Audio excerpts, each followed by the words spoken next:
ilustrasi ini yang hijau ini adalah nyeri sakit gigi ya. Mungkin ada di antara audiens yang pernah sakit gigi, itu nggak enak banget. Nah, ini nyerinya tuh gradual, makin lama makin nyeri, nah, sampai suatu titik betul-betul nyeri. Nah, itu sakit gigi. Tapi kalau nyeri kolik dari obstruksi usus, ya obstruksi usus, ini seperti ini. Dia suatu saat makin nyeri, lalu menghilang. Lalu nanti dengan berjalannya waktu makin nyeri lagi, kemudian menghilang.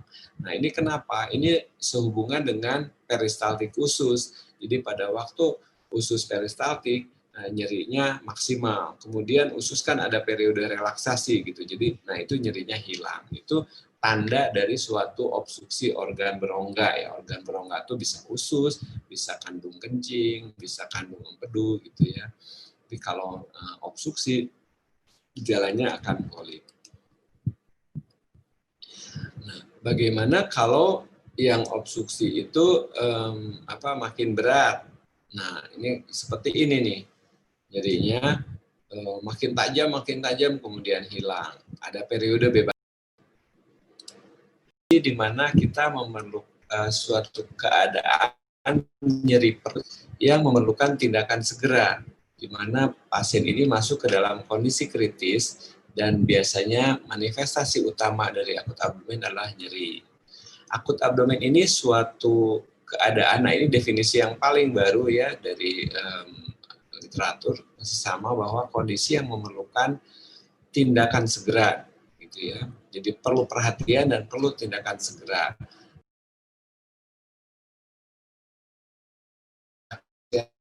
Atau melakukan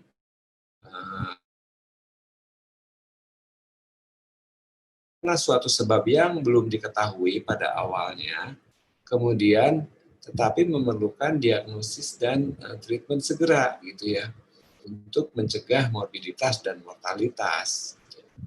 Jadi ketika dia mengeluh terjadi obstruksi usus ya. Kalau terjadi obstruksi usus itu biasanya terjadi ketidakseimbangan cairan, maka akan berakhir dengan kematian gitu ya. Kemudian perforasi viskus ya, viskus ini perforasi organ berongga ya, seperti usus maksudnya, ususnya perforasi, kemudian dia akan menjadi peritonitis. Kemudian infeksi, ada infeksi di abdomen misalnya appendicitis, maka dia akan menjadi sepsis dan menjadi septic shock. Lalu perdarahan di dalam rongga abdomen bisa terjadi misalnya karena trauma atau karena pada wanita usia reproduksi bisa saja kehamilan ektopik yang ruptur gitu ya, akan menjadi hypovolemic shock. Lalu isemi ini gangguan perdarahan terhadap organ di dalam abdomen. Nah, kalau suatu organ mengalami isemi, biasanya ujung-ujungnya jadi nekrosis dan perforasi. Perforasi akibatnya menjadi peritonitis. Dan akhirnya semua ini menyebabkan kematian, gitu ya. Padahal orangnya sebelumnya sehari atau 2 hari sebelumnya masih sehat-sehat saja, tapi karena berbagai keadaan ini bisa akhirnya menyebabkan kematian. Nah, untungnya nyeri akut abdomen ini bisa didiagnosa secara simpel, gitu ya. Artinya cara mendiagnosanya relatif mudah. Jadi tidak memerlukan pemeriksaan yang canggih-canggih sebetulnya sampai CT scan gitu ya, tidak perlu. Tapi bisa secara klinis saja. Yang penting apa? Yang penting adalah anamnesis yang akurat dan terarah gitu ya. Jadi mengevaluasi keluhan utama pasien itu dikejar terus secara akurat dan fokus untuk menentukan diagnosanya. Dan physical examination atau pemeriksaan fisik ini juga perlu teliti sekali, gitu ya. Tidak harus sedikit demi sedikit secara detail memeriksa pemeriksaan fisik yang teliti. Setelah itu mungkin memerlukan investigasi tambahan gitu ya, seperti misalkan laboratorium atau ronsen. Tapi sekali lagi saya tegaskan, biasanya investigasinya juga tidak perlu yang canggih-canggih gitu ya, karena diagnosisnya relatif mudah. Nah, anamnesis ya, gimana? Nah, anamnesis ini peranannya begini. Jadi dia 60-80% diagnosis bisa diperoleh dari anamnesis yang teliti gitu.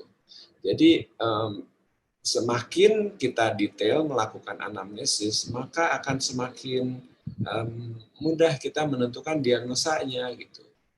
Nah, kalau peranan anamnesis demikian tingginya sampai 60-80%, maka sisanya apa? Sisanya adalah kita konfirmasi dengan pemeriksaan fisik gitu ya. Kemudian dari situ juga kita mungkin memerlukan pemeriksaan laboratorium dan pemeriksaan radiologis gitu, tapi peranannya memang kecil. Dari sini semua anamnesis, pemeriksaan fisik dan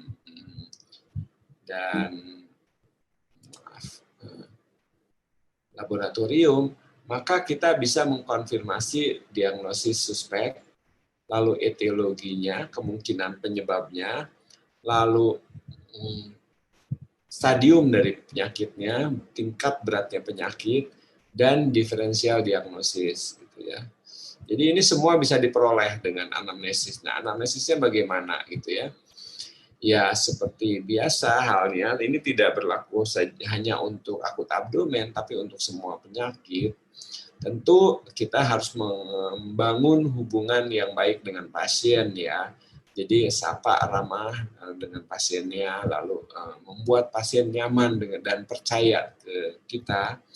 Perkenalkan diri, nama saya dokter siapa gitu ya. Kemudian jadi membangun bonding antara dokter dengan pasiennya. Dengan demikian pasien akan lebih mudah bekerja sama, dia nyaman dengan dokternya.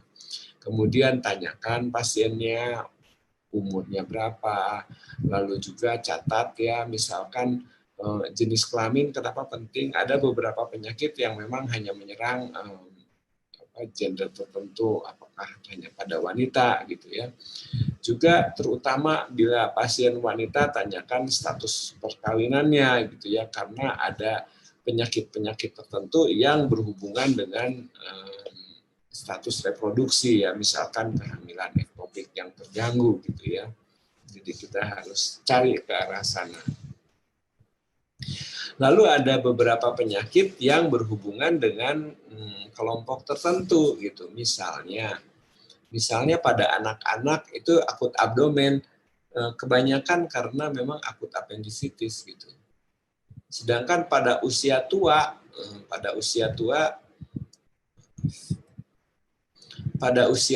pikirkan tumor yang mengalami perforasi gitu, atau adanya obstruksi usus karena tumor. Kemudian selama kehamilan, nah pada pasien yang sedang hamil pikirkan kehamilan ektopik yang terganggu. Nah, keluhan utama pasien biasanya adalah nyeri. Nah, tadi telah dikatakan pentingnya bagaimana membuat atau mencurigai dengan anamnesis yang teliti. Maka nyeri ini harus kita elaborasi. Misalnya, sejak kapan onsetnya? Biasanya pada akut abdomen, nyerinya itu tidak begitu lama sebelum dia datang ke rumah sakit. Karena saking nyerinya, maka dia cepat datang ke rumah sakit gitu ya. Atau mungkin kalau derajat nyerinya tidak begitu tinggi, bisa saja dia makan obat dulu. Tapi dengan obat tidak membantu, akhirnya datang ke rumah sakit. Jadi itu ciri khas dari akut abdomen adalah onsetnya yang singkat ya, bisa 1 hari dari satu hari sebelumnya. Bahkan pada keadaan-keadaan tertentu, misalnya perforasi gaster, itu cepat sekali. Dalam 3 jam itu udah sangat hebat nyerinya. Nanti dijelaskan kenapa demikian. Lalu lokasi dari onset nyerinya. Lokasi artinya ketika serangan pertama kali timbul, itu nyerinya di mana gitu ya. Misalnya di epigastrium gitu ya, di perut bagian atas. Lalu tanyakan juga lokasi nyeri sekarangnya di mana gitu. Karena ini belum tentu sama lokasi waktu serangan awal dengan waktu datang ke kita gitu ya. Ciri khas misalnya kalau suatu akut apendisitis itu biasanya nyerinya didahului oleh nyeri epigastrium dulu. Lalu dengan berjalannya waktu akhirnya pindah ke kanan bawah gitu ya. Lalu tingkat beratnya nyeri gitu ya, karena ada nyeri yang bersifat gradual, artinya tidak jelas nyerinya, atau kalau disuruh ditunjuk di mana nyerinya, pasien tidak bisa menunjukkan secara jelas nyerinya di mana. Tetapi ada juga tingkat nyeri yang sangat-sangat hebat gitu ya, dan sangat jelas di mana letak nyerinya. Kemudian tanyakan juga apa yang memperberat dan apa yang memperingan nyerinya. Misalnya seperti akut apendisitis itu kalau pasiennya batuk atau bersin atau harus berjalan kaki, dia nyerinya bertambah. Dan nyerinya berkurang kalau dia tiduran miring ke arah kanan gitu ya. Itu penting informasi itu. Jadi ada beberapa faktor yang memperberat maupun memperingan derajat nyeri. Lalu duration. Durasi nyerinya berapa lama gitu ya. Artinya gini, beberapa penyakit tertentu itu terjadi dalam beberapa jam atau dalam beberapa hari, 1 hari, 2 hari. Itu juga berbeda, nanti dijelaskan. Lalu progression. Bertambah beratnya nyeri juga penting ya, bertambah beratnya artinya gini, kadang-kadang nyeri itu awalnya tidak begitu jelas, tapi dalam waktu singkat tiba-tiba merasa sangat nyeri gitu, menjadi sampai keringat dingin atau pasiennya bahkan hipotensi gitu ya, atau bahkan kesadaran sampai menurun gitu karena nyerinya yang tiba-tiba sangat hebat. Lalu tipe nyerinya bagaimana? Nah, tipe nyerinya itu bisa tipe yang tadi ya bisa nyeri yang tumpul atau nyeri yang tajam. Tajam itu jelas ditunjuk di mana nyerinya, lokasi nyerinya. Nanti dijelaskan lebih lanjut di slide berikutnya. Lalu apakah ada radiasi nyeri? Radiasi ini maksudnya penjalaran, ya, penjalaran nyeri. Ada yang nyerinya terlokalisir di satu titik, tapi bisa juga yang menjalar ke punggung, menjalar ke bahu, gitu ya. Itu semua mempunyai arti. Nanti dijelaskan kemudian. Oke, nah ini berhubungan dengan lokasi ya. Ini lokasi upper abdominal pain. Upper abdominal pain ini jadi nyerinya di perut bagian atas. Nah, biasanya ini penyakit ini nih, seperti ulcus pepticum, ulcus gaster, kemudian kolesistitis, kolanitis, itu di perut bagian atas. Pankreatitis juga nyerinya di atas. Lalu apendisitis dalam stadium dini itu nyerinya juga di bagian atas. Hepatitis atau abses liver juga nyerinya di atas. Lalu kelainan-kelainan di luar abdomen, misalnya perikarditis, ya, ini kan masalah di jantung ya. Kemudian pneumotoraks, ini juga masalah di paru. Tapi nyerinya dirasakan di abdomen atas gitu, karena lokasinya yang berdekatan. Lalu pyelonefritis, ya, kelainan ginjal, peradangan ginjal, renal kolik, itu juga di abdomen atas. Kemudian kalau nyerinya di abdomen tengah bagaimana? Nyeri di abdomen tengah itu juga bisa merupakan gejala dini dari apendisitis, bisa merupakan obstruksi usus, pankreatitis, gastroenteritis, bisa merupakan emboli mesenterial, lalu aneurisma aorta yang dissekans itu juga di tengah. Mesenteric adenitis yaitu pembesaran kelenjar getah bening di mesenterium itu juga di abdomen tengah. Lalu ada diverticulitis sigmoid yang stadium dini biasanya di abdomen tengah. Lalu bagaimana dengan nyeri di abdomen bawah? Nah, di abdomen bawah biasanya karena kolon nih, masalah kolon kalau di bawah ya, bisa obstruksi atau gangren. Kemudian juga apendisitis ya sudah tipikal sekali lah nyerinya di abdomen kanan bawah ya. Lalu mesenteric adenitis bisa lebih ke bawah, diverticulitis, ruptur dari suatu tubuh ovarial abses juga di bawah, dan juga tubuh ovarial torsion ya. Ini berhubungan dengan lokasi. Lalu bagaimana dengan onset ya? Kalau onsetnya sangat mendadak gitu ya, bisa misalnya perforasi dari ulcus duodeni atau ruptur dari aneurisma aorta, perforasi gaster, perforasi kolon, kehamilan ektopik yang pecah, infark mesenterium. Ini nyerinya sangat mendadak. Artinya tadinya orangnya sehat, tiba-tiba merasa sangat kesakitan. Nah, kalau kelainan-kelainan ini lebih gradual nyerinya. Bisa kolesistitis, ureteral stone, lalu appendicitis, itu juga lebih gradual ya. Intestinal obstruction-nya atau obstruksi usus, perforasi gaster. Nah, kadang-kadang ini nyerinya bersifat gradual. Lalu bagaimana tipe dari nyerinya? Nah, ini nyerinya dengan gambar ini kita lihat bahwa nyeri seperti misalnya ini kolik ureter nyerinya justru terasa di lipat paha gitu ya. Atau kalau di liver atau di pankreas atau di kandung empedu nyerinya menjalar ke bahu kanan gitu ya. Tapi kalau nyeri daerah pankreas justru menjalar ke bahu kiri gitu. Demikian seterusnya. Nah, kemudian mengenai tipe dan tingkat beratnya nyeri. Nah, ini kita lihat grafik yang hijau ini memperlihatkan mengilustrasikan nyeri ya.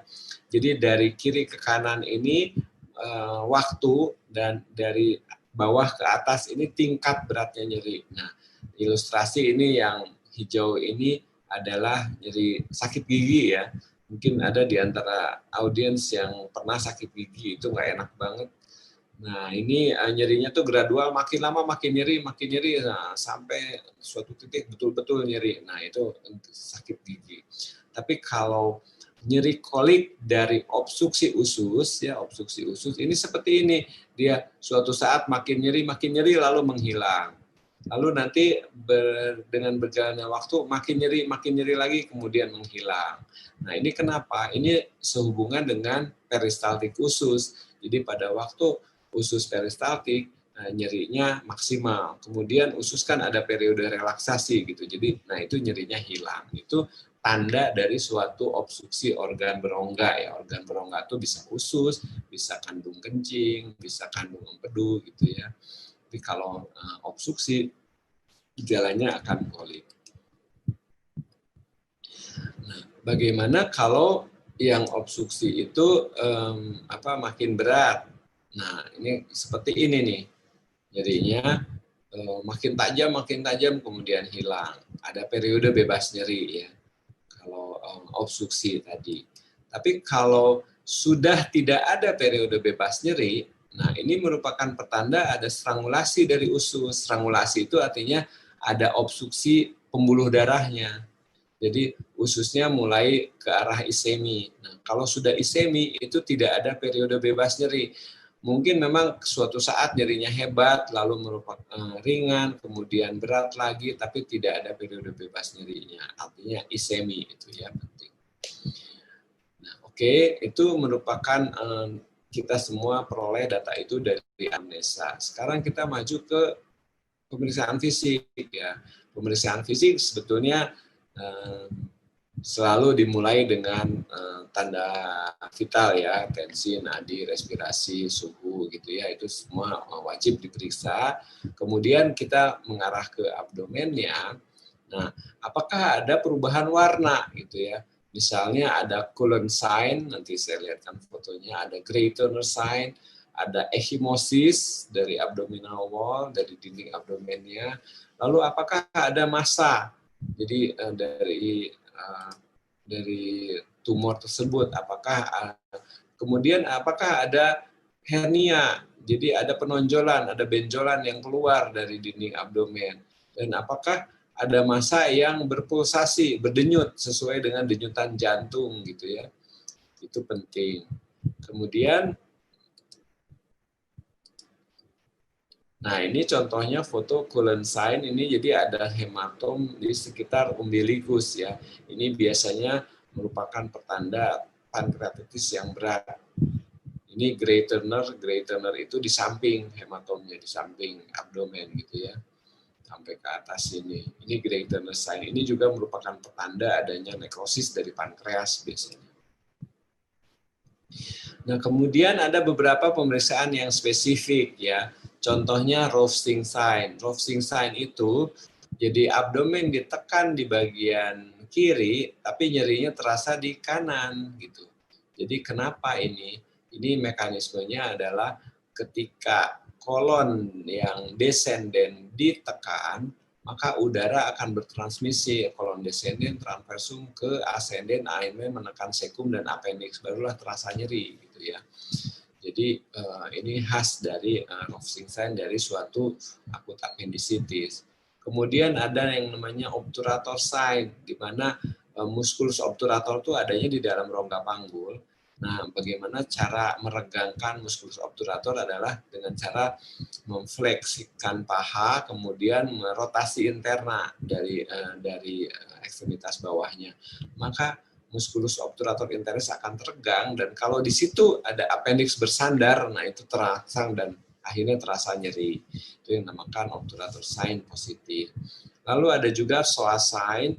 Nah, psoas sign ini adalah di mana paha ini diekstensikan atau sendi panggulnya difleksikan gitu ya. Maka muskulus psoas akan bertambah regang, dan dari sini kalau appendixnya kebetulan bersandar di sana, dia akan merasa nyeri gitu ya. Nah, tentu saja buat pasien tidak nyaman kalau semua nyeri ini dirangsang gitu ya. Sebaiknya sih kalau sudah ada tanda salah satunya di perut kanan bawah misalkan tekan sudah spesifik, tidak perlu semua tanda ini diperiksa karena akan membuat pasien semakin tidak nyaman. Tapi kapan kita periksa tanda-tanda ini, yaitu kalau misalkan appendicitis di perut kanan bawahnya kok nggak jelas ya gitu. Kita cari lebih jauh dengan tanda-tanda ini. Kemudian colok dubur ya. Colok dubur ini merupakan suatu pemeriksaan yang sangat penting gitu, jangan dilewatkan pada keadaan akut abdomen, karena bisa saja akut abdomen tidak teraba nyeri di abdomennya, tapi ketika dilakukan colok dubur itu lebih terasa nyeri gitu ya. Tapi ya kita harus lakukan ini dengan gentle, dengan halus, dan juga gunakan jelly. Juga kalau colok dubur jangan memaksa gitu ya, tapi pelan-pelan pasiennya disuruh rileks supaya dia bisa beradaptasi dengan adanya jari masuk kita sehingga sphincternya rileks. Kalau kita main colok saja gitu ya, pasien kaget, sphincternya jadi kontraksi, maka kita juga sulit memeriksa keadaan di dalam. Nah, kemudian ini beberapa kelainan ekstraperitoneal yang bisa menyebabkan akut abdomen, misalnya myocard infarct. Myocard infarct di dinding abdomen gitu ya, di dinding inferior akan terasa nyeri di abdomen. Kemudian urologi, kolik-kolik misalkan kolik ureter, ini kan di retroperitoneal ya, tapi bukan di dalam intraperitoneal. Nah, terasanya seperti nyeri di dalam intraperitoneal.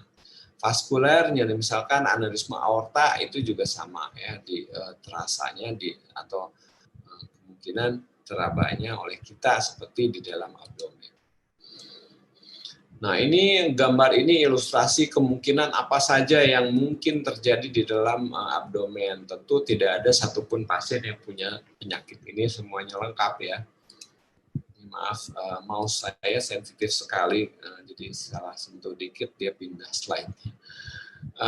Misalkan ini perforasi atau ruptur dari lien, ada tumor di gaster, ada perforasi di duodenum, kemudian ada invaginasi, ada ektopik, tubuh ovarial abses, ada volvulus sigmoid, nanti saya jelaskan satu persatu ya.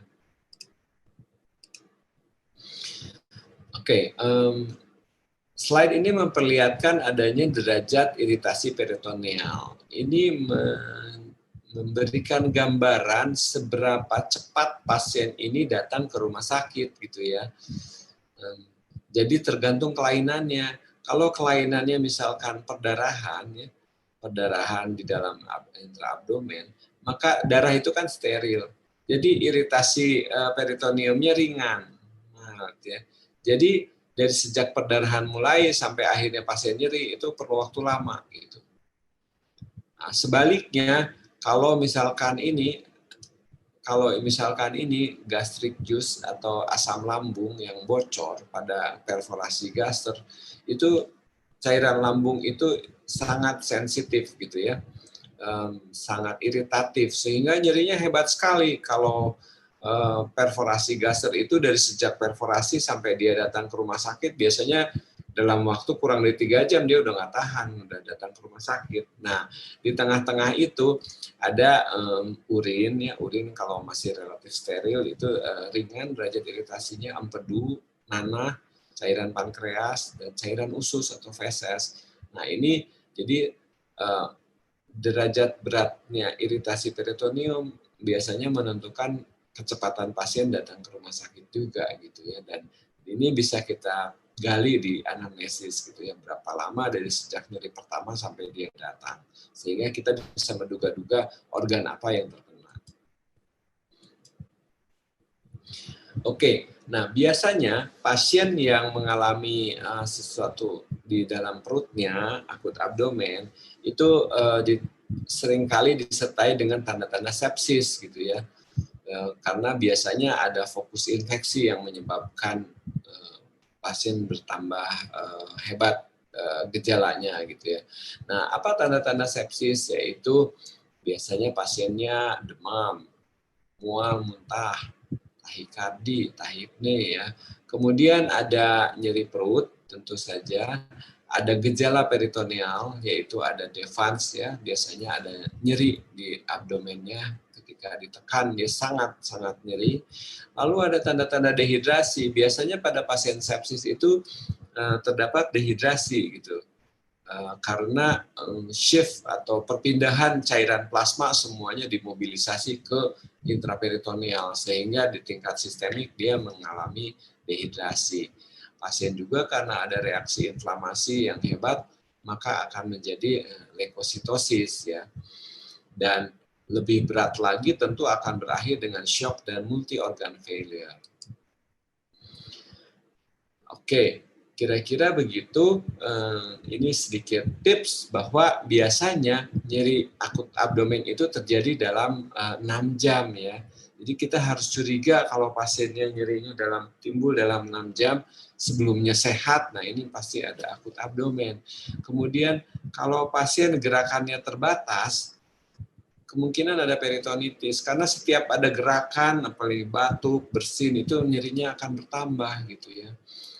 Jadi pasien nggak mau bergerak, diam saja dia ya, karena tiap gerakan akan merangsang nyeri. Sebaliknya, tapi seperti kolik ureter, nah itu biasanya justru pasien gelisah, gerak kemana-mana, turun tempat tidur, naik tempat tidur, itu karena kolik sumbatan organ, berongga ureter gitu ya. Lalu kalau pasien sudah nyeri, sangat nyeri, kita berikan analgetik sampai setingkat morfin, masih nyeri, itu kemungkinan karena isemi itu. Jadi ini harus lebih urgent lagi mengatasinya gitu ya, harus cepat-cepat mungkin dikonsul ke bedah karena ada tanda-tanda dari iseminya. Dan yang penting juga kita harus membangun rasa sense of crisis. Sense of crisis ini artinya ada sensasi bahwa ini berat nih, tidak sekedar dia nyeri kasih obat suntik udah pulang gitu, jangan dipulangkan gitu. Kita harus curiga bahwa ini ada sesuatu yang berat gitu ya. Jadi istilah gaulnya mungkin mesti parno gitu ya, mesti paranoid dengan jadi jangan-jangan ada sesuatu gitu ya. Jadi oleh karena itu tips terakhir adalah pemeriksaan berulang. Ini penting karena tadi ya ada penyakit-penyakit tertentu, ada progresivitas di mana mungkin pada waktu pasien pertama kali ketemu itu nyerinya belum hebat. Nah, kita harus observasi beberapa jam, kita lihat trennya karena mungkin akan bertambah berat. Jadi pemeriksaan fisik tuh jangan cuma sekali tapi periksa berulang-ulang, mungkin tiap 1 jam, tiap 2 jam gitu ya diperiksa kembali. Nah, berikutnya adalah beberapa contoh penyakit yang mungkin menyebabkan akut abdomen. Ini adalah perforasi ulkus duodenum. Biasanya pasien dengan ulkus duodenum itu dia nyeri perut yang terjadi setiap berhubungan dengan pola makan gitu ya. Kalau dia lapar, kemudian dia sakit, perih gitu, diisi makanan, akhirnya nyerinya enak. Kalau secara terus-menerus akhirnya ulkus tersebut akan bertambah tipis dan akhirnya berperforasi. Nah, perforasi ini akan menyebabkan udara bebas masuk ke dalam rongga peritoneum. Jadi kita lihat bahwa kalau di ronsen ini ada udara bebas ya di bawah diafragma. Ini diafragma, ini liver. Normalnya ini nggak ada rongga ini. Nah, ini rongga bebas, udara bebas, ini menandakan ada perforasi organ rongga.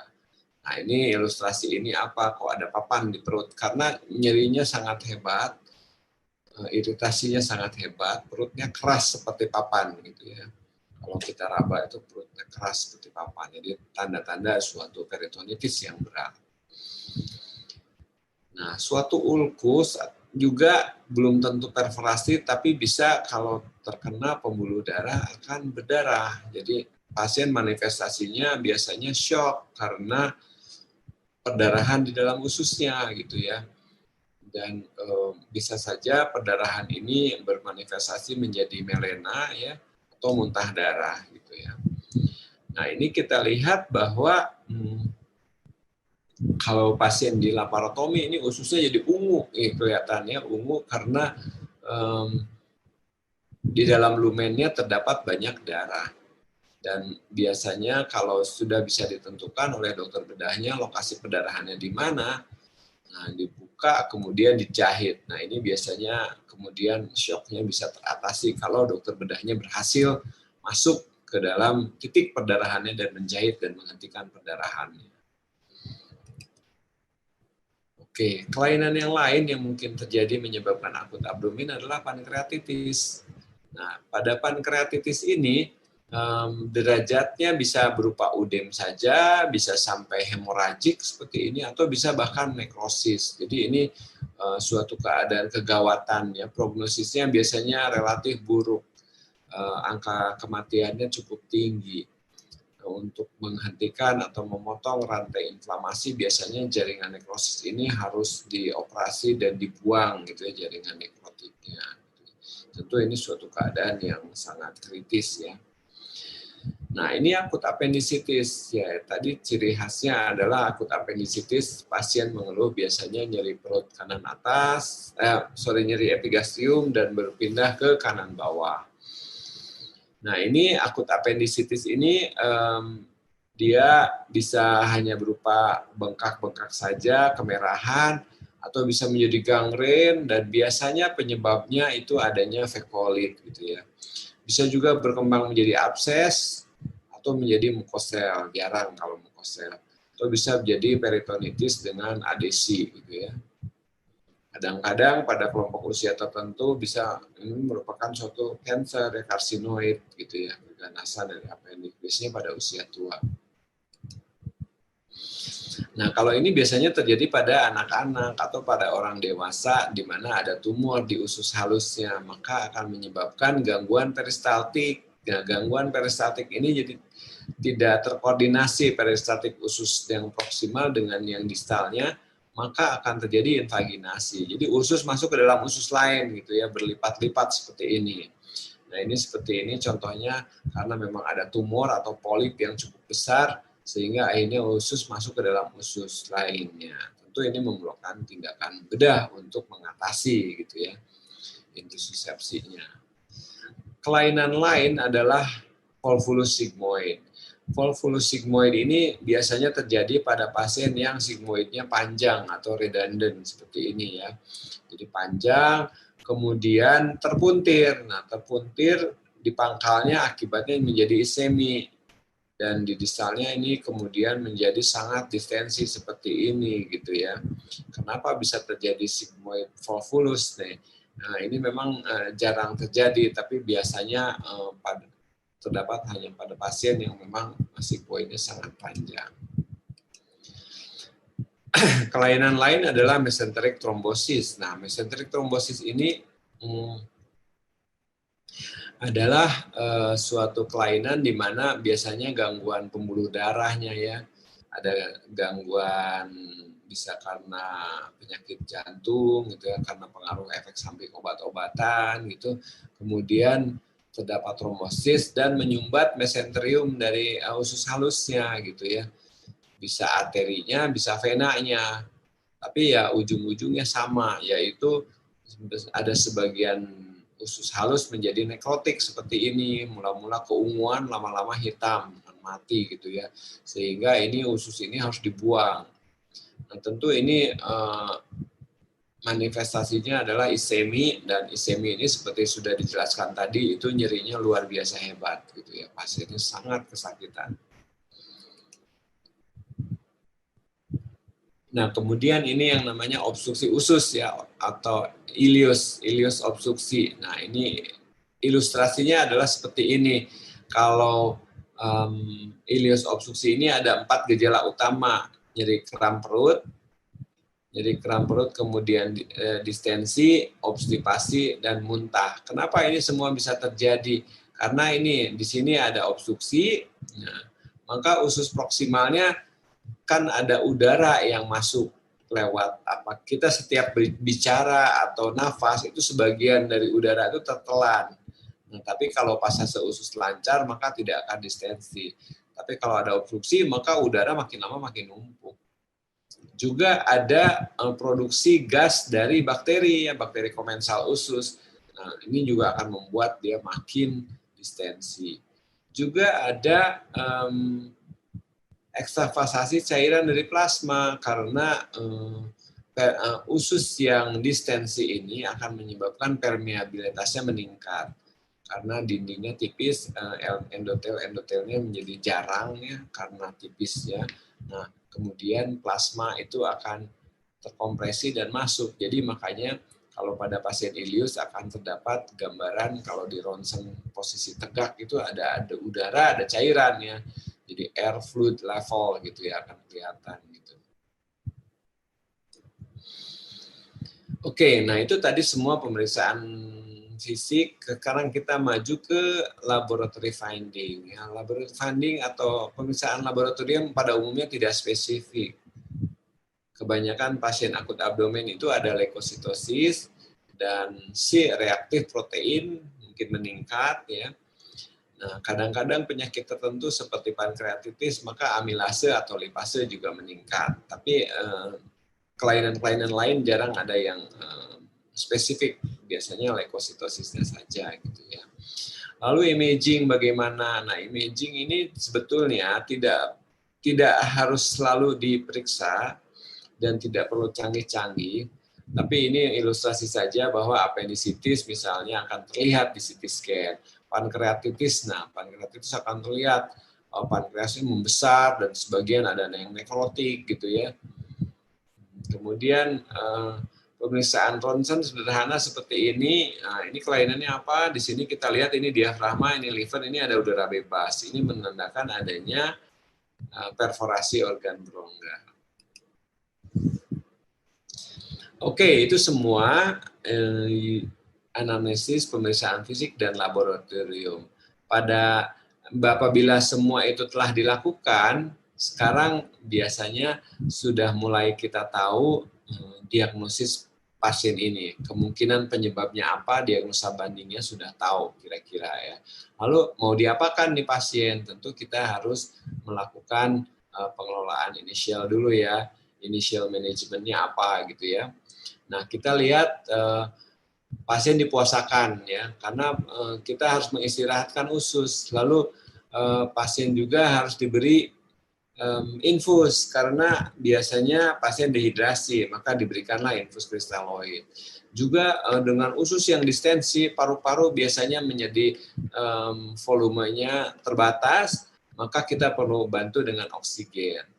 Lalu lambung yang tentu terdesak oleh suatu kelainan di abdomen harus didekompresi ya supaya meringankan distensi abdomennya. Pasien juga biasanya ada infeksi, ada bakteri yang terlibat, maka perlu diberikan antibiotik. Lalu untuk mengevaluasi seberapa baik atau sudah efektifkah terapi infus yang kita berikan, maka perlu pasang kateter untuk memonitor urin output.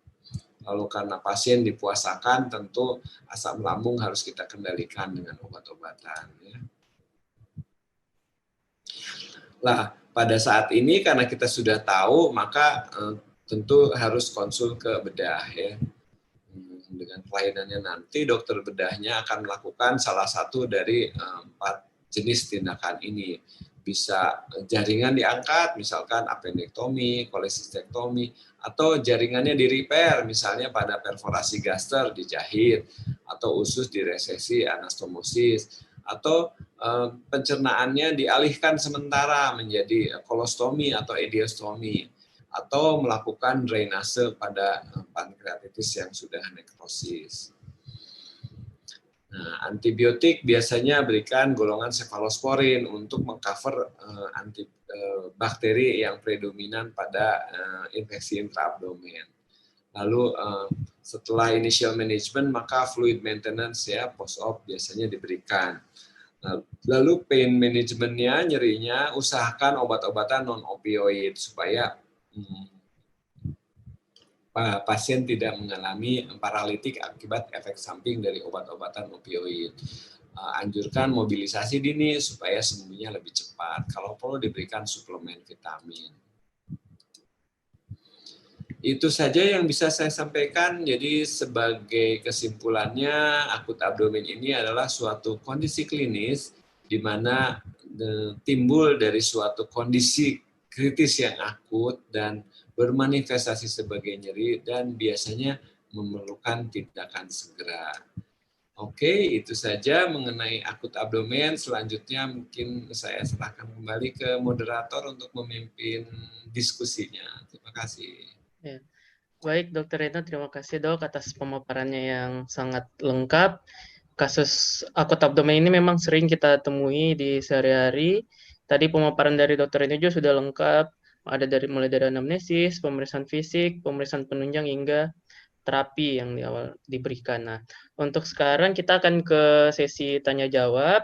Tetapi sebelumnya Momot dulu mau mengingatkan kepada teman-teman, boleh banget ya teman-teman untuk nge-share di Instastory-nya, bisa mention Sinawyuk dan bisa juga mention Dr. Reno langsung di Rudiman Surgery. Bener ya dok ya, Instagramnya dok ya? Terima kasih. Teman-teman juga bisa follow Instagram dari Dr. Reno, isinya keren-keren banget. Ya, ini dok sudah ada beberapa pertanyaan.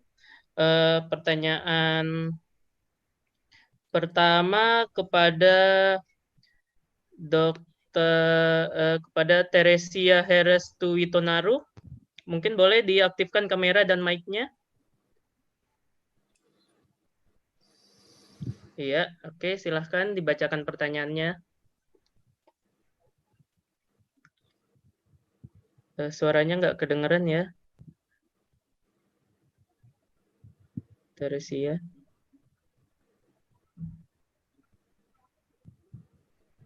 Iya, oh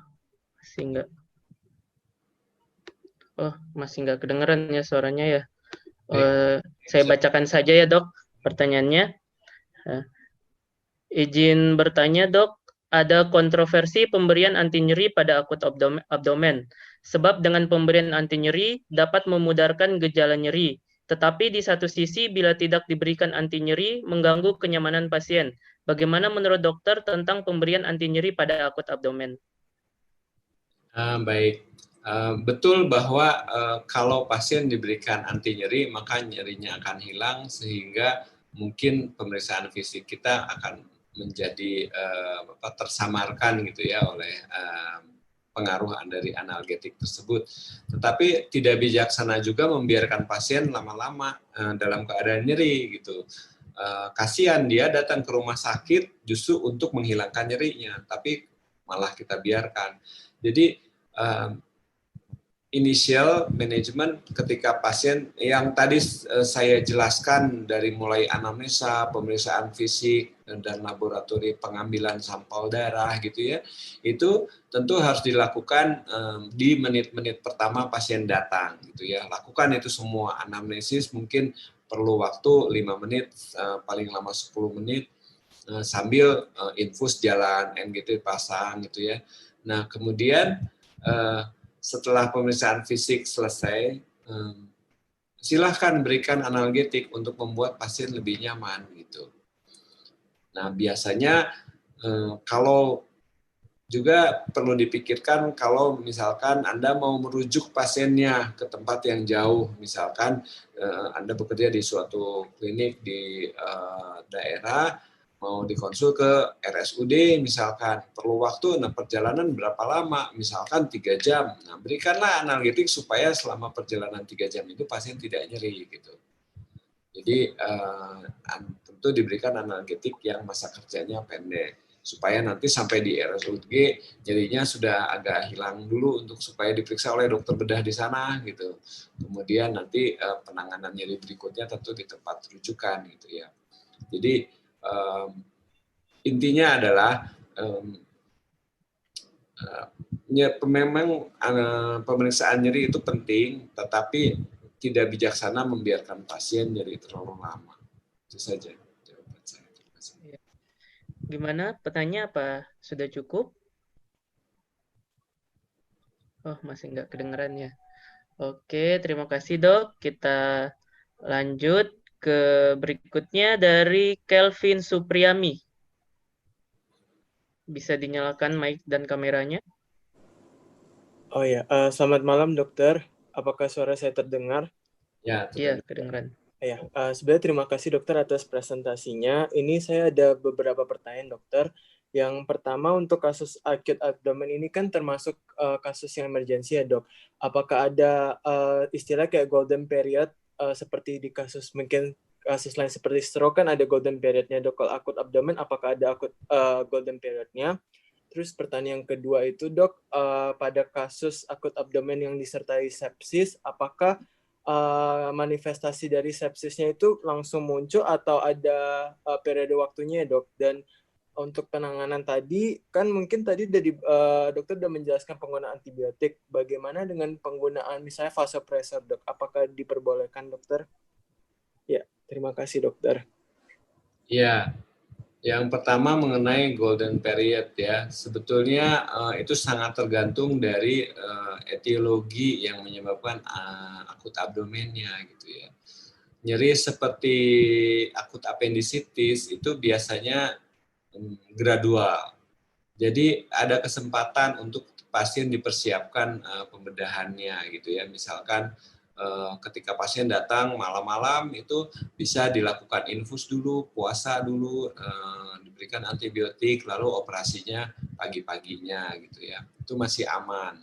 Tetapi beberapa penyakit lain memerlukan tindakan betul-betul segera gitu. Misalnya tadi aneurisma aorta yang pecah itu tiap detik berharga. Setiap detik delay maka pasien akan kehilangan darah dan potensial menyebabkan kematian gitu ya.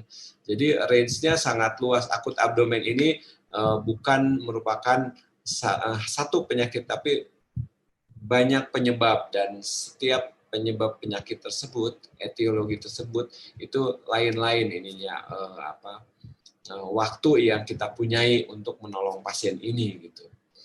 Tentu kita harus mempunyai sense of crisis, semuanya dianggap penting, tapi biasanya kalau sudah diagnosanya tegak dan ternyata aman untuk dijadwalkan gitu ya, tentu itu akan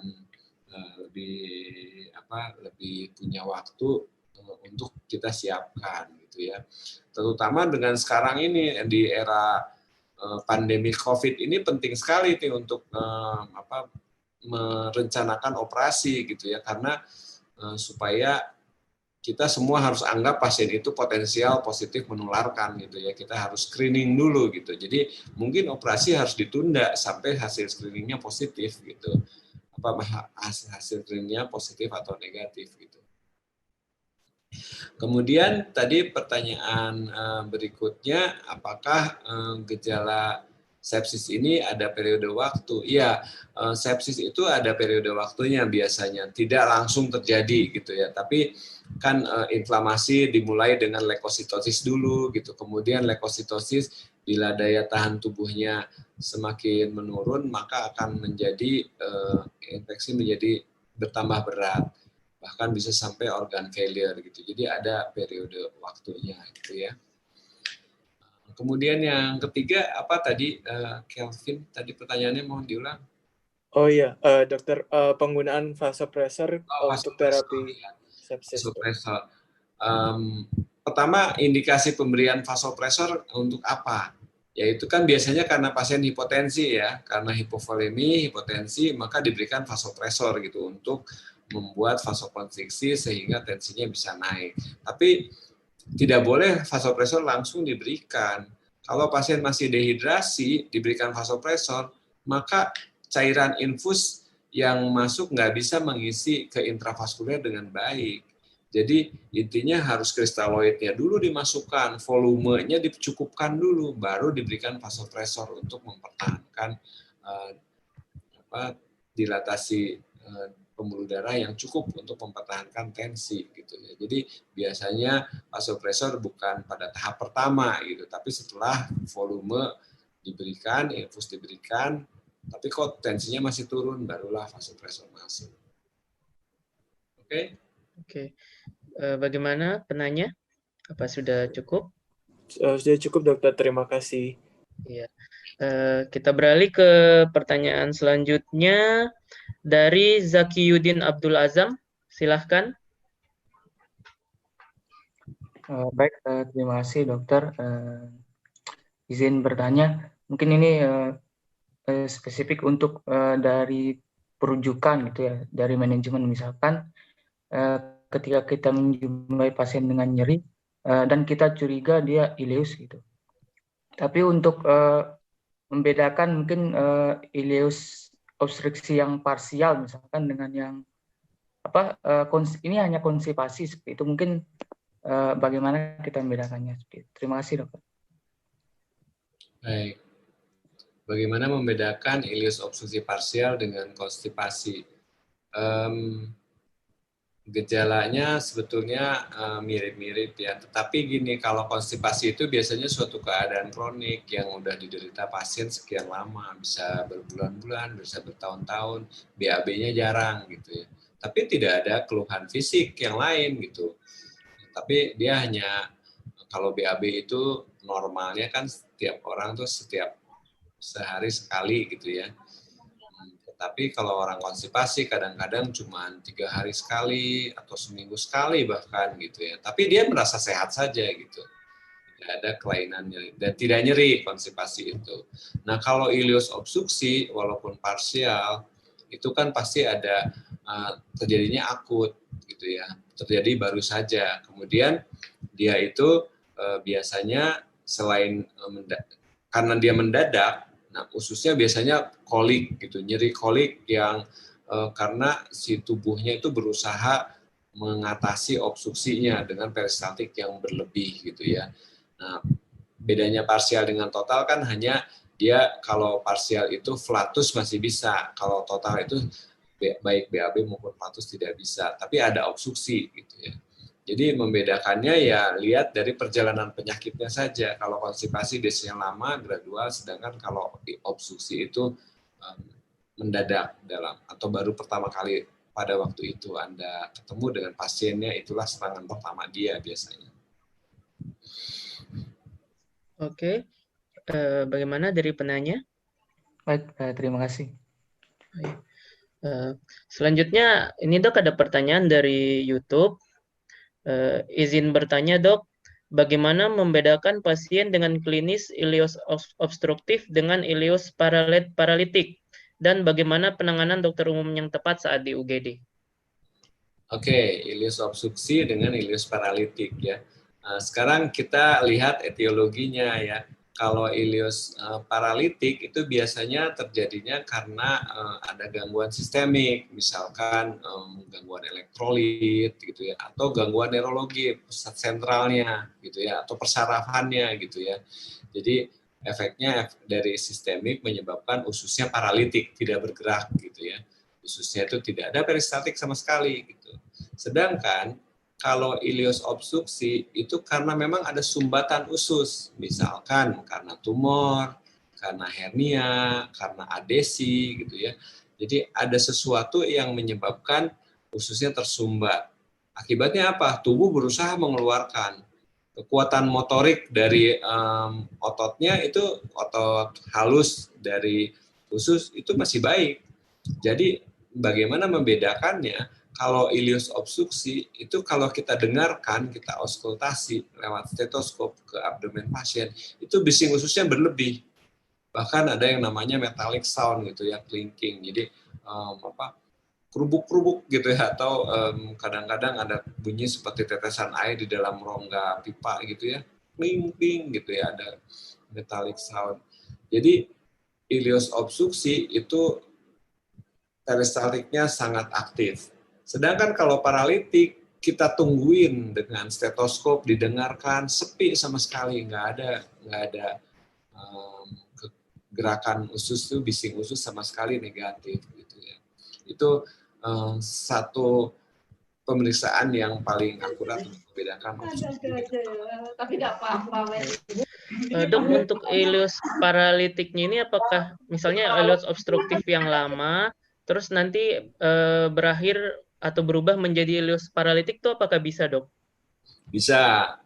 Jadi kan ileus obstruksi itu gerakan usus berlebihan untuk mengatasi obstruksinya tersebut, memaksa isi ususnya pindah ke distal supaya obstruksinya hilang gitu ya. Tapi lama-kelamaan tubuhnya akan kelelahan gitu ya. Kalau ileus obstruksi dibiarkan berhari-hari, misalkan pasiennya tidak berobat ke rumah sakit gitu ya, lama-lama akan jadi paralitik juga gitu. Nah, tapi nanti membedakannya bagaimana? Nah, kalau ileus obstruksi itu pada pemeriksaan ronsen akan kelihatan air fluid level gitu ya. Jadi biasanya ada gini, kalau ileus paralitik pada pemeriksaan ronsen itu semua ususnya dilatasi, semua ususnya lumpuh gitu ya. Jadi rata, distribusi udara di dalam abdomen itu rata. Tetapi kalau ileus obstruksi, nah misalkan ileus obstruksinya di ilium ya, di usus halus, maka udara nggak bisa masuk ke kolon, itu di ronsen gambaran kolon hilang, nggak kelihatan sama sekali gitu, hanya usus halusnya saja gitu.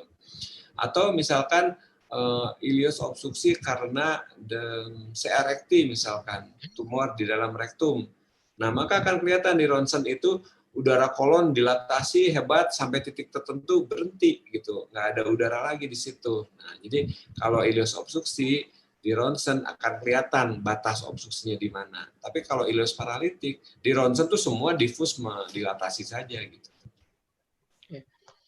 Baik Dok, terima kasih. Jadi salah satunya selain pemeriksaan fisik tadi harus dilanjutkan juga ya Dok dengan pemeriksaan penunjangnya Dok ya. Ya. Karena tadi ada kemungkinan mungkin ileus paralitiknya berasal dari obstruksi yang obstruksi. Iya. Baik Dok. Ini ada pertanyaan lagi Dok dari YouTube.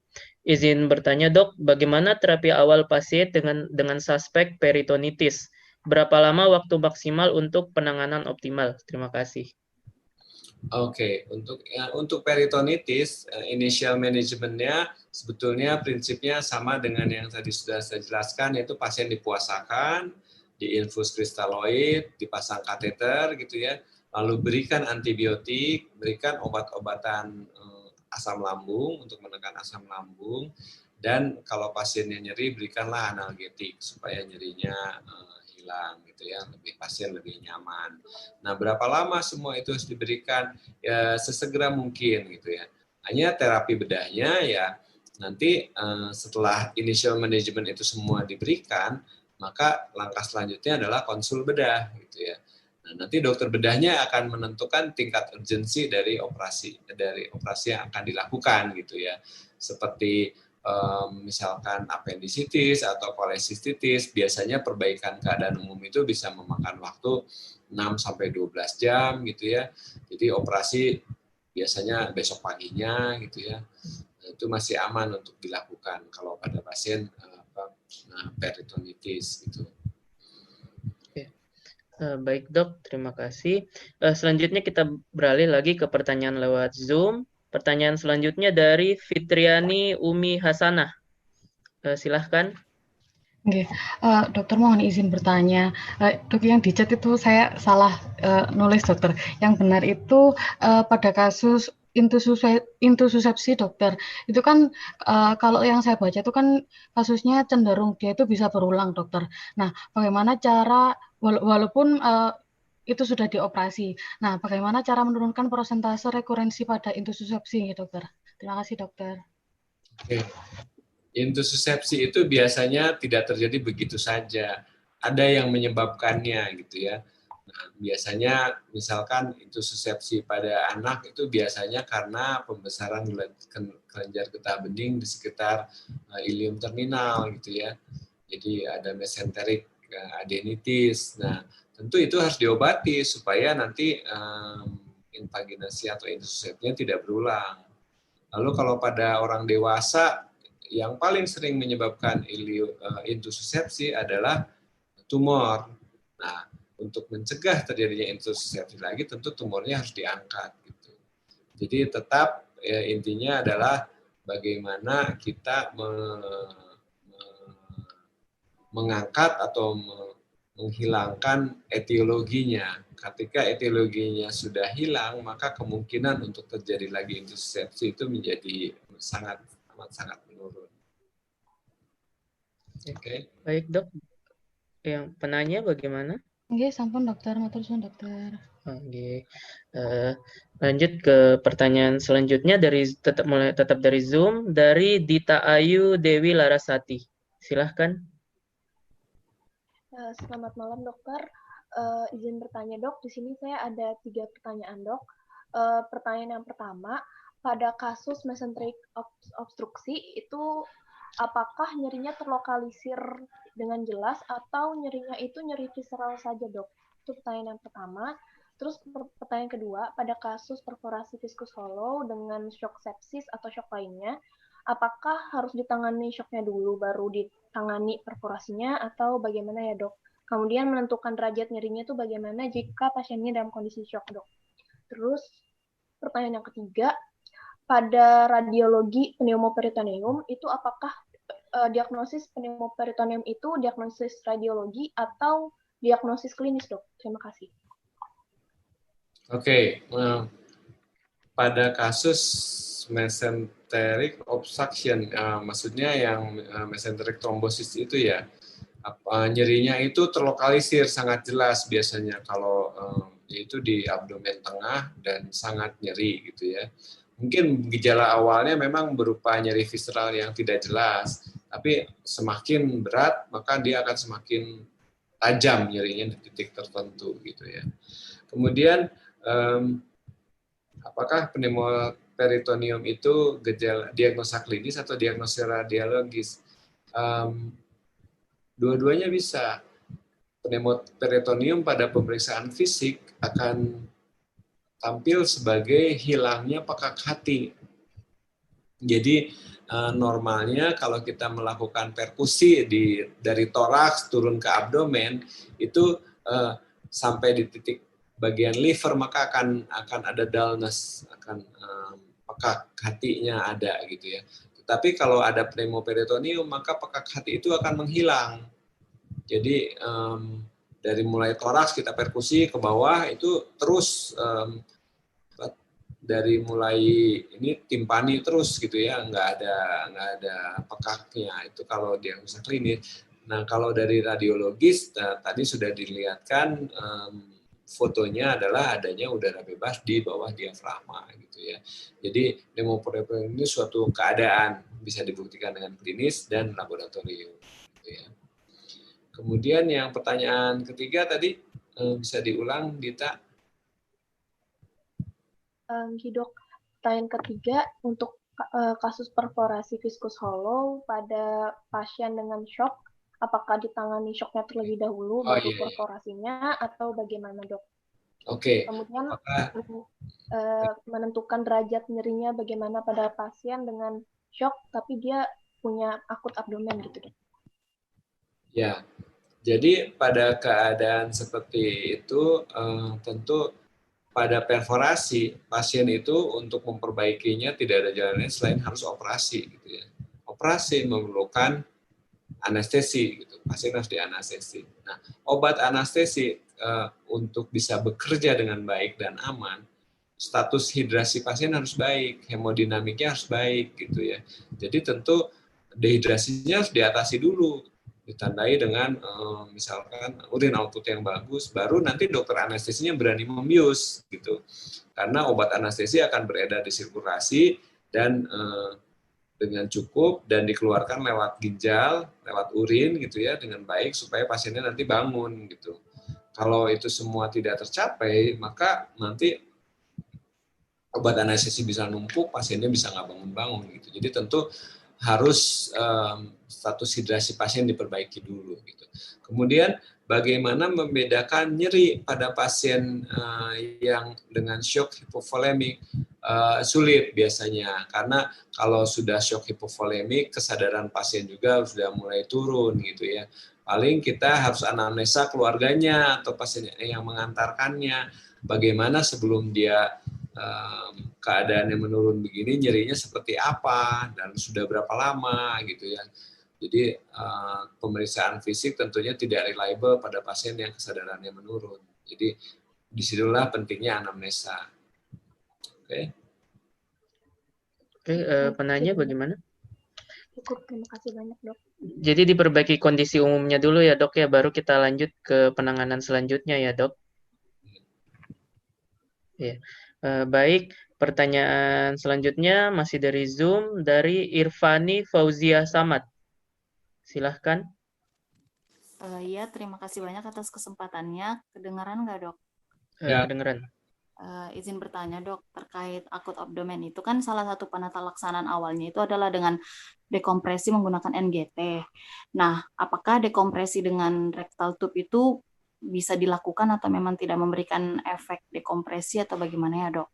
Terus untuk pertanyaan yang selanjutnya, kan pasien dipuasakan ya, dok. Nah, untuk terapi nutrisinya apakah perlu diberikan nutrisi intravena juga atau dengan menggunakan ringer laktat atau NaCl aja, dok? Baik. Jadi untuk pertanyaan pertama, apakah dekompresi rectal tube bermanfaat atau tidak? Hanya sedikit sekali keadaan penyakit yang terbantu dekompresi oleh rectal tube ya, karena rectal tube kan berarti sudah di bawah sekali gitu ya. Padahal sebagian besar dari kelainan yang menyebabkan akut abdomen itu adanya di abdomen atas atau abdomen tengah gitu, makanya nggak akan membantu dekompresi dari bawah. Yang pasti membantu adalah NGT, karena hampir semua akut abdomen terjadi paralitik, abdomen gasternya besar gitu ya. Nah, itulah efek dekompresi akan bermanfaat dengan pemasangan NGT gitu ya.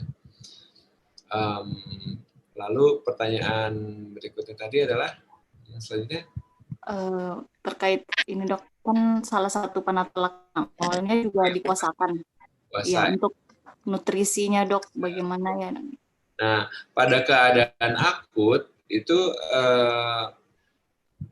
tubuh itu terjadi proses inflamasi yang berat ya, di mana nanti fokusnya tubuh itu untuk memperbaiki hemodinamik dulu gitu ya. Sehingga kalau diberikan nutrisi parenteral itu justru akan membebani tubuhnya gitu. Livernya belum sanggup memetabolisir atau memanfaatkan makanan yang diberikan lewat intravena gitu ya. Oleh karena itu adalah perbaiki hemodinamik saja dulu gitu ya. Nah, nanti kalau pasiennya sudah menjalani pembedahan dan sudah cenderung membaik, nah biasanya tapi masih harus puasa atau belum bisa makan, barulah di situ di hari kedua setelah pembedahan gitu ya, setelah semuanya stabil, urin output bagus, barulah diberikan nutrisi parenteral. Oke, Mbak. Penanya bagaimana? Ya, baik. Terima kasih banyak atas penjelasannya. Baik, terima kasih. Sekarang kita pertanyaan dari YouTube lagi, dok. Dari Sri Pertiwi. Dokter, apa beda akut abdomen pada anak dan dewasa? Dan apa saja kunci-kunci yang mengarahkan kita dari jenis-jenis akut abdomen pada anak dan bagaimana perbedaan dalam tata laksananya? Oke. Nah, ini pemeriksaan pada akut abdomen pada anak itu memang memerlukan seni tersendiri ya, karena anak biasanya sulit mengemukakan mendeskripsikan nyerinya. Kalau ditanya onset nyeri di mana, ada apakah menyebar dan lain-lain, progresivitas, tentu kita anamnesa paling ke orang tuanya gitu ya. Anaknya biasanya nggak bisa ditanya gitu. Nah, tentu juga orang tuanya juga hanya mengatakan bahwa biasanya anaknya jadi rewel, nangis-nangis gitu ya, tidak jelas di mana. Kemudian pemeriksaan fisiknya juga biasanya pada keadaan akut abdomen sulit gitu ya. Tetapi pada anak-anak yang lebih besar, kita bisa memeriksa pemeriksaan fisik dan mengharapkan anaknya kooperatif. Tentu kita harus membangun bonding tadi ya dengan pasiennya, dengan anaknya gitu ya, untuk menanyakan di mana nyerinya. Pemeriksaan fisik juga harus hati-hati. Jangan sekali-kali kita membuat pasien nyeri, pasien anak nyeri gitu ya.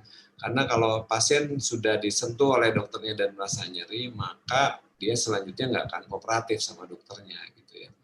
Jadi biasanya sih kalau trik saya, kalau pasien anak itu kita dengarkan dengan pura-puranya pakai stetoskop gitu ya ke abdomen gitu, untuk merangsang atau menentukan titik nyerinya di mana. Pura-puranya kita mendengarkan, tapi suatu titik di mana stetoskopnya cukup keras atau lebih keras, di situ dia merasa menjerit. Nah, kita pura-pura bahwa itu nggak sengaja gitu. Oh maaf gitu. Padahal memang kita ingin tahu apakah di situ nyeri atau tidak gitu ya. Jadi kalau dari segi anamnesa dan pemeriksaan fisik ya memang pasien anak tentu berbeda dengan orang dewasa. Kemudian dari manajemennya gimana? Manajemennya sih sebetulnya sama, cuman mungkin dosis cairannya, kemudian dosis antibiotiknya, kemudian teknik pembedahannya untuk seperti insisi, laparotominya, bagaimana pada anak tentu berbeda dengan orang dewasa gitu ya. Jadi ada perbedaan antara anak dan dewasa. Baik dok, akut abdomen ini misalnya penggunaan scoring dok, misalnya pada appendicitis ada Alvarado score dan lain-lain itu dok, apakah tetap reliable dok untuk digunakan? Ya, biasanya sistem scoring Alvarado untuk menentukan appendicitis itu biasanya dilakukan kalau kita ragu-ragu gitu ya, dan tidak ada fasilitas bedah di sana. Pemeriksaan penunjang terbatas, mungkin hanya USG, maka Alvarado itu bisa membantu. Tapi pada umumnya kalau di suatu rumah sakit besar dan lengkap, itu jarang kita gunakan sih Alvarado score ini. Oke, baik dok. Selanjutnya pertanyaan dari YouTube lagi dok. Pada keadaan dengan keluhan nyeri perut, kembung dan sulit flatus dengan onset mendadak, tetapi palpasi abdomen masih supel. Kapan curiga ini suatu ileus atau bukan? Jadi pasiennya kembung, nyeri perut, tapi masih supel. Tapi masih supel abdomennya, dok. Nah, oke. Nah, ini penting untuk mengetahui progresivitas dari pasien gitu ya. Artinya memang kalau ileus yang sudah berat akan ada 4 gejala tersebut tadi, muntah, distensi, obstipasi gitu ya. Nah, itu sebetulnya kalau semua gejala itu sudah ada, itu artinya sudah berat. Tuh. Tapi bukan tidak mungkin banyak pasien yang belum semua gejalanya timbul sudah datang ke rumah sakit karena nyerinya gitu. Jadi, nah sekarang kita tentu tanggung jawabnya adalah membedakan pasien yang nyeri bukan ileus dengan nyeri karena ileus. Oleh karena itu mungkin pasien perlu diobservasi selama beberapa jam, dilihat progresivitas dari nyerinya, apakah bertambah nyeri, apakah menetap gitu. Juga kan pasien sudah mulai diberikan obat-obatan, misalkan obat-obatan untuk asam lambung, untuk analgetik. Tentunya kalau semuanya membaik, pasiennya bisa flatus gitu, tentu ini ternyata bukan ileus gitu. Jadi memang untuk kasus-kasus yang meragukan itu kita observasi pasiennya. Baik, diobservasi ya dok. Selanjutnya kita pertanyaan dari Zoom lagi, masih ada beberapa pertanyaan. Pertanyaan dari Yudi Tando. Ya, silahkan. Dari Yudi Tando. Apa ada? Oke, saya bacakan saja pertanyaannya. Selamat malam dokter, izin bertanya dokter. Pertanyaan pertama, bagaimana cara kita menegakkan diagnosis apendisitis pada ibu hamil dengan usia kehamilan trimester ketiga? Pertanyaan kedua, bagaimana tips pemeriksaan fisik akut abdomen pada anak-anak yang tidak kooperatif, dokter? Mungkin tadi sudah sempat dijawab ya, dok. Pertanyaan ini ada 4 pertanyaannya. Pertanyaan ketiga, pada pasien dengan kecurigaan ulkus gaster atau duodenum, apakah pemberian analgetik tetap boleh diberikan atau bagaimana, dokter? Pertanyaan keempat, jika ditemukan kasus perdarahan intraabdomen dengan indikasi laparotomi sito, namun di fasilitas kesehatan tidak terdapat dokter spesialis bedah, disertai pusat rujukan yang jauh. Kira-kira tata laksana awal yang dapat diberikan oleh dokter umum pada saat itu apa, dok? Terima kasih, dok. Baik, pertanyaan pertama, bagaimana menegakkan diagnosis apendisitis pada kehamilan ya? Iya. Nah, gejalanya sih sebetulnya sama ya, ada mulai dari nyeri yang tidak jelas, kemudian berpindah ke titik tertentu. Hanya memang pada kehamilan trimester ketiga itu appendix itu sudah terdorong ke lebih ke atas dan lebih ke lateral gitu ya. Jadi yang biasanya nyeri tekan di titik McBurney itu untuk pada apendisitis akut, maka pada wanita hamil trimester 3 titiknya itu akan pindah lebih ke atas dan lebih ke lateral gitu. Di situ saja. Tapi kalau gejala perjalanan penyakitnya sama gitu ya dengan apendisitis ya, pada orang yang tidak hamil. Kemudian yang kedua tadi sudah dijawab ya, pada pemeriksaan anak yang tidak kooperatif sudah dijawab. Lalu pemberian analgetik juga sebetulnya sudah dijawab tadi pertanyaan pertama ya, bagaimana mengatasi nyeri pada pasien yang mengalami akut abdomen. Itu berlaku juga untuk ulkus duodeni gitu, bahwa tetap analgetik boleh diberikan setelah kita melakukan anamnesis dan pemeriksaan fisik. Lalu yang pertanyaan terakhir, apakah kasus perdarahan dengan indikasi laparotomi tidak ada spesialis bedah dan tempat rujukan jauh, maka tentu kita harus mempertahankan hemodinamik pasien gitu ya. Tentu bagaimanapun juga perdarahan itu harus bisa dihentikan gitu ya. Mungkin obat-obatan untuk menghentikan perdarahan seperti asam tranexamat, lalu juga pasien ditransfusi dengan packed red cell atau dengan juga diberikan dengan fresh frozen plasma gitu ya, itu boleh diberikan kalau ada fasilitasnya gitu bisa. Tapi tetap ujung-ujungnya biasanya akhirnya harus dirujuk gitu, karena kalau tidak dia akan terus kehilangan darah dan akhirnya hemorrhagic shock dan meninggal gitu ya. Jadi initial management pertahankan saja hemodinamik dengan infus, dengan transfusi sampai pasien bisa dirujuk. Ya. Izin dok, untuk pada ulkus gaster atau duodenum kan salah satu penyebabnya bisa karena pemberian NSAID ya dok. Sedangkan anti nyerinya kan NSAID dok. Apakah pemberian anti nyeri ini berpengaruh ke ulkusnya itu dok, atau ke perdarahannya? Apakah bisa membuat perdarahannya semakin bertambah atau bagaimana ya dok?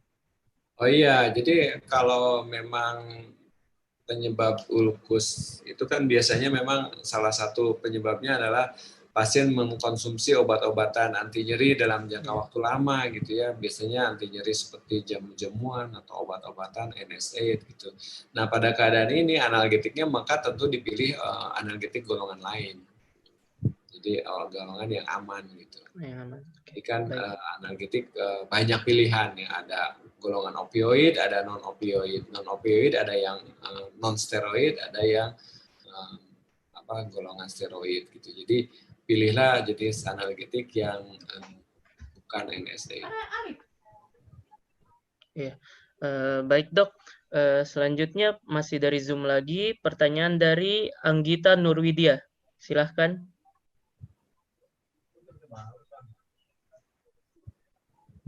Ya, Anggita Nurwidya, apakah ada? Oke, saya bacakan saja pertanyaannya. Izin bertanya, dokter, apakah akut abdomen selalu disertai perut papan?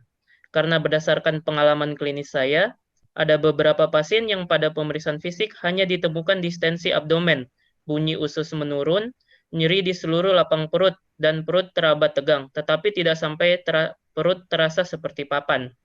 Diagnosa setelah operasi adalah TB usus. Mohon advice-nya, dokter. Terima kasih.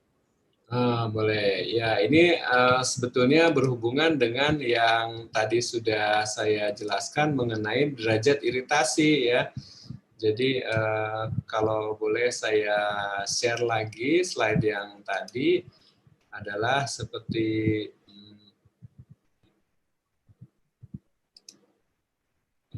yang ini nih.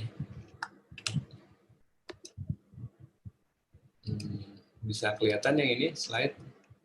Kelihatan, dok.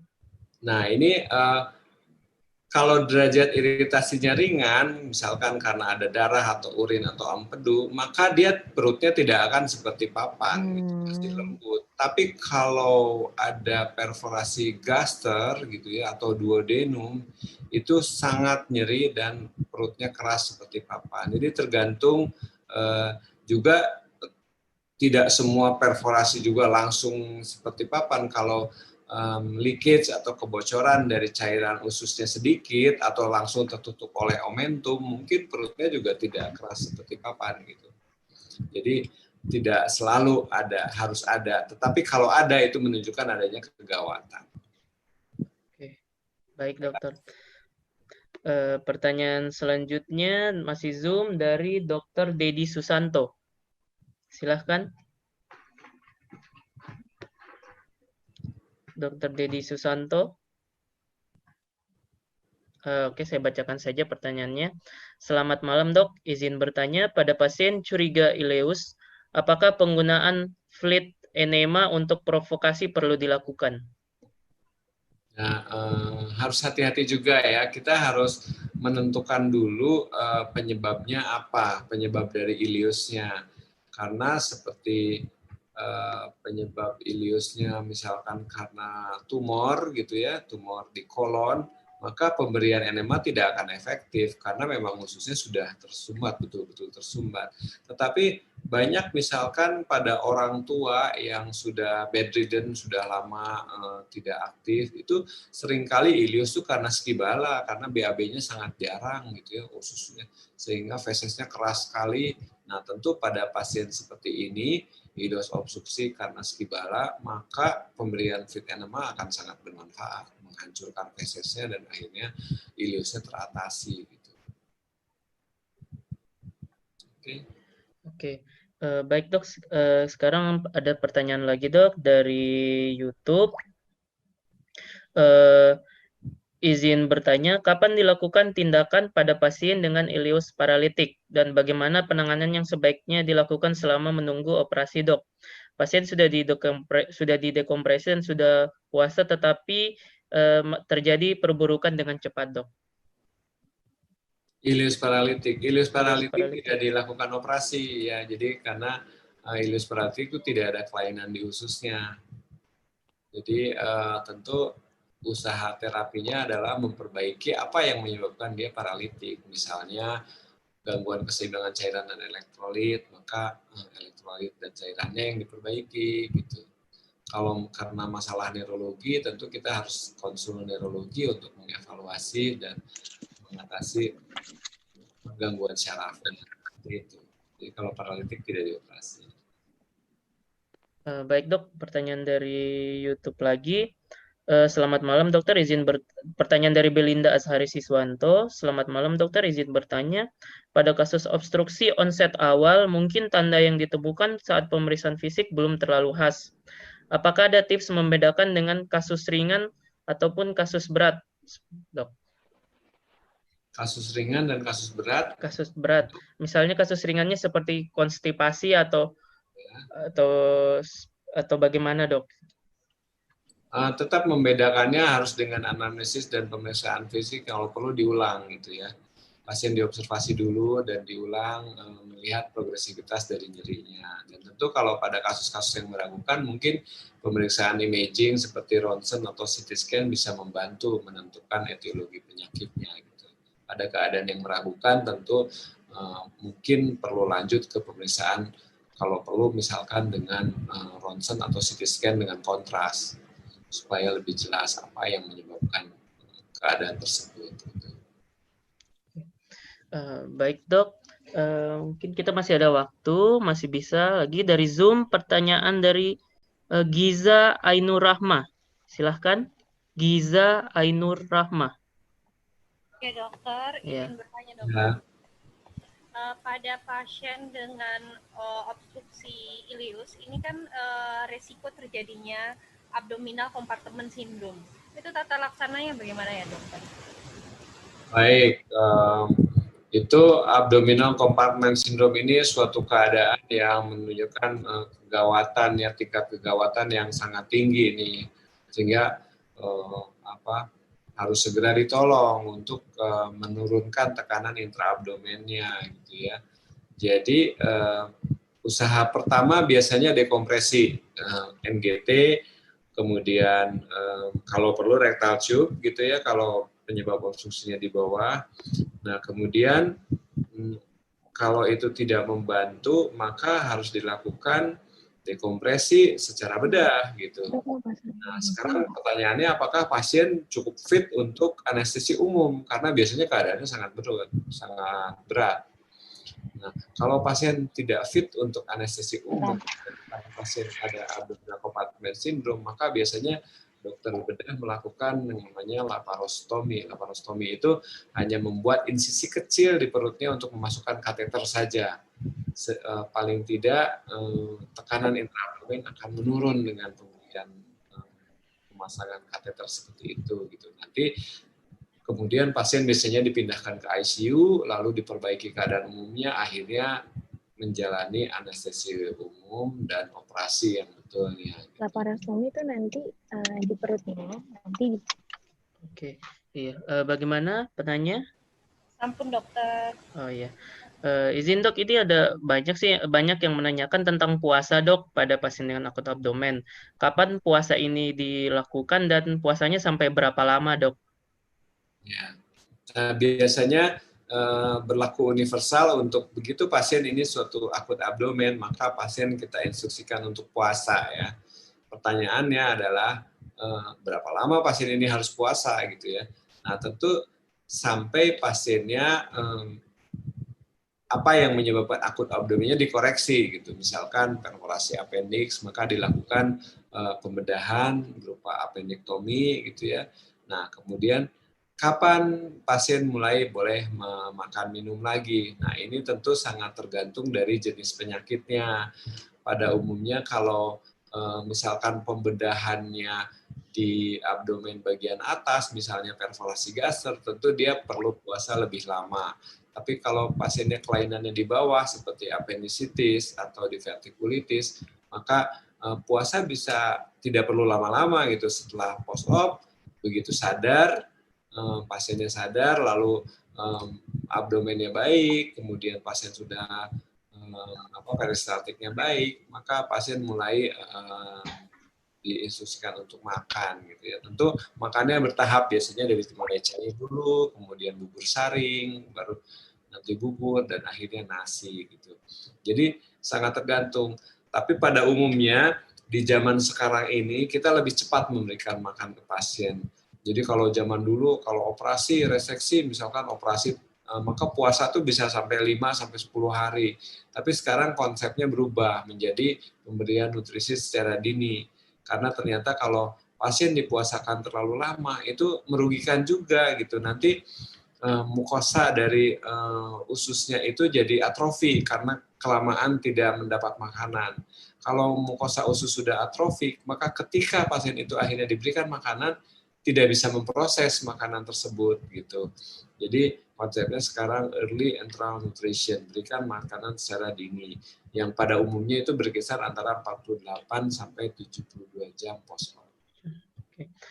Iya dok, menyambung dengan tadi early enteral nutrisinya dok. Selain nutrisinya, manajemen apa lagi dok yang dilakukan pada pasien dengan akut abdomen post operasi dok?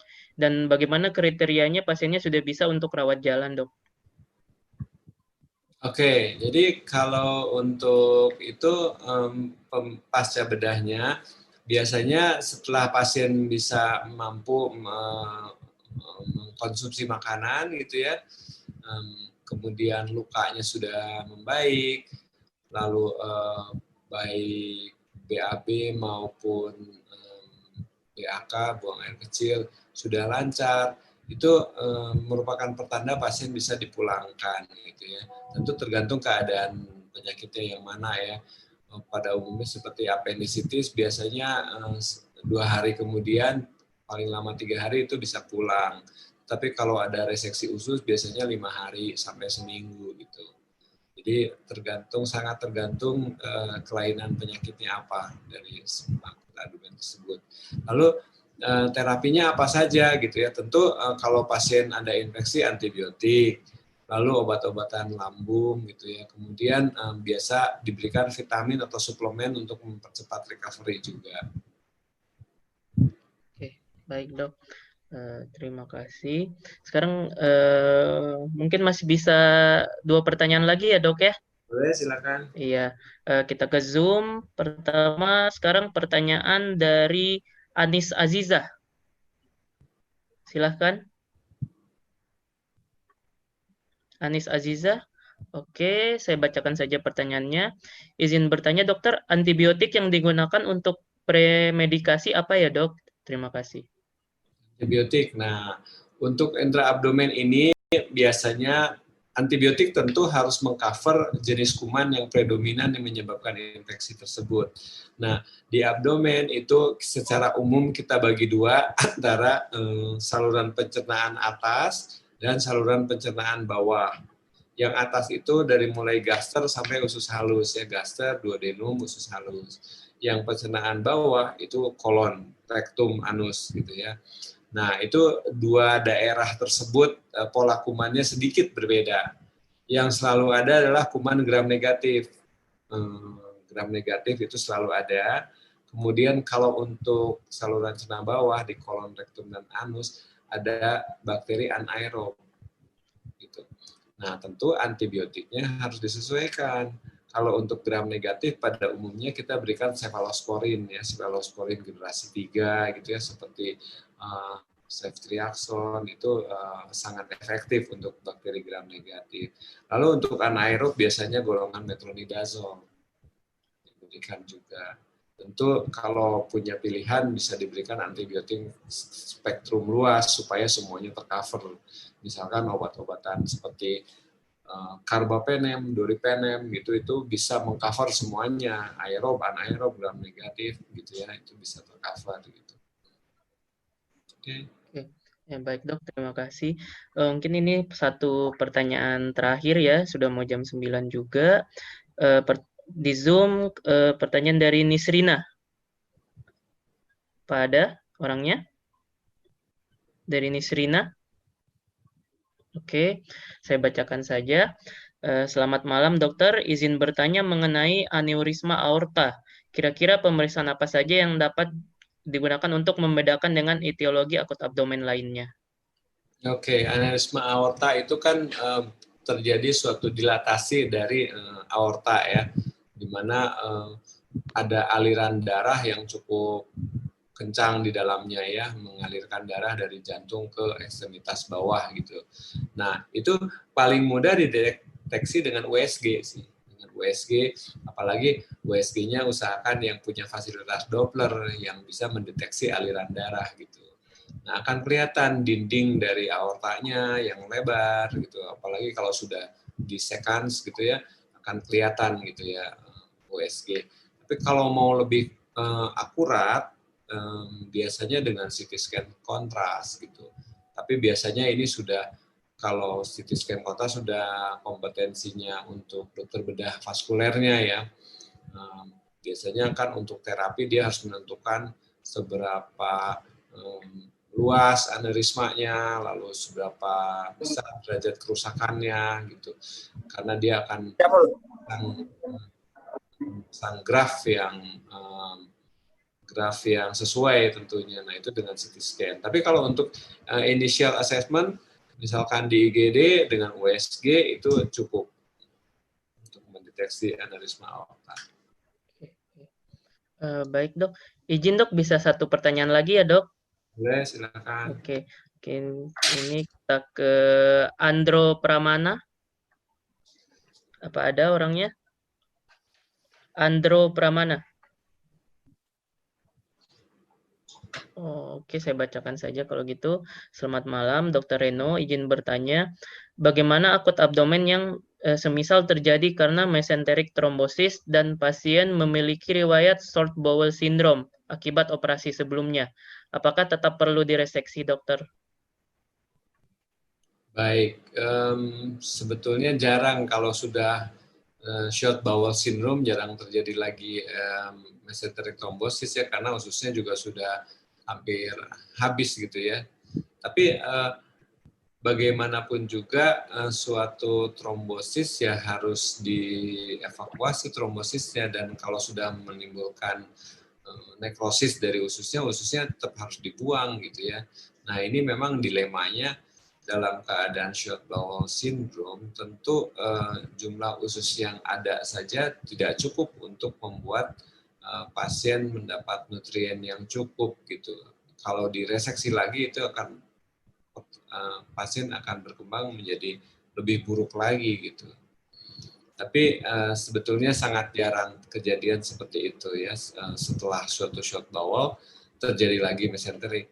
Yang terjadi yang lebih sering adalah sebaliknya, karena terjadi mesenteric thrombosis maka direseksi dan terjadilah short bowel syndrome. Itu yang lebih sering terjadi.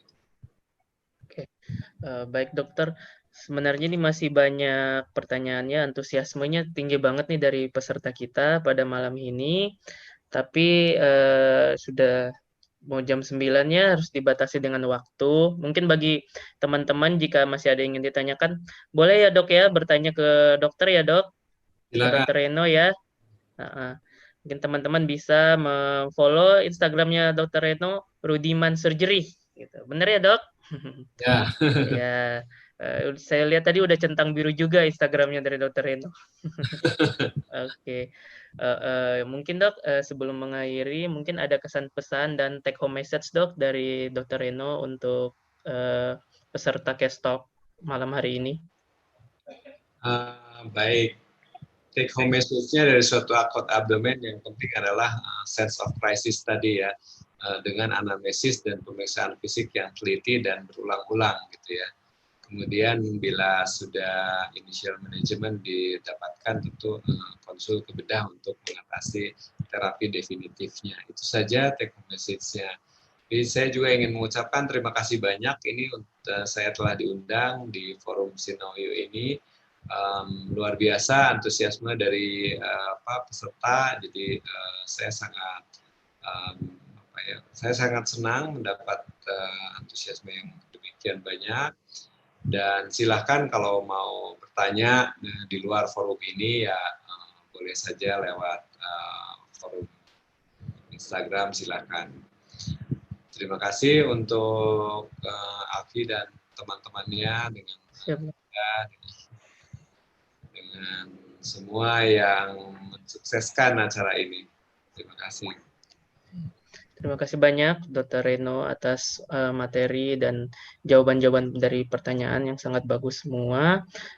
Semoga apa yang kita peroleh malam ini bisa bermanfaat ya dok untuk kedepannya. Dan juga kepada teman-teman mungkin kalau ada info atau informasi dari Case Talk kita malam ini bisa di-share ke Instagram, ke Instastory. Jadi teman-teman yang belum bergabung di forum kita ini bisa juga dapat manfaat dari forum kita malam ini. Jangan lupa kalau di-share bisa mention ke @sinawyuk, bisa juga ke Dr. Reno @Rudiman Surgery.